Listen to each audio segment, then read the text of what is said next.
The Cold War of the 80s was a terrifying thing at the time, but it did inspire some great video games, and none more famous than the classic arcade game Green Beret, or Russian Attack if you happen to live in the US.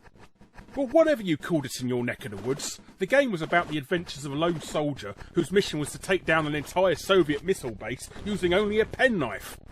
And people complain of military overfunding using taxpayers' money. Now, aside from the famous NES port, The Adventures of Captain Stabby was also released on a number of home computers at the time, courtesy of Ocean Software's subsidiary, Imagine Software. And a pretty decent job they did of it too. Well, aside from the Amstrad version having that irritating flip screen thing going on. But it sold well enough for Ocean to pitch a sequel to Konami in the guise of The Vindicator, Green Beret 2.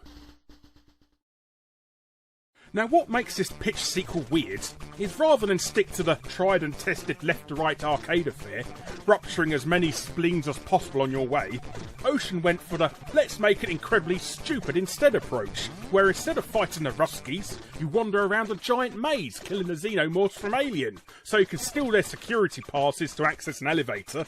Yes. Which then takes you to a rather decent Jackal knockoff, where you must battle a giant enemy, lobster. For some reason. Which in turn, after completing that, leads you to an actual platform level where you fight decapitated Ninja Turtles and cyborg flea men from Castlevania. And this is then rounded off with the most depressing game completion screen ever.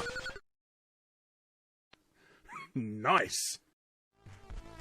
What's even more curious is there's no evidence whether this pitch sequel was actually rejected or not, as the Green Beret 2 tag was actually added and then removed at whim several times over the various re-releases of the game.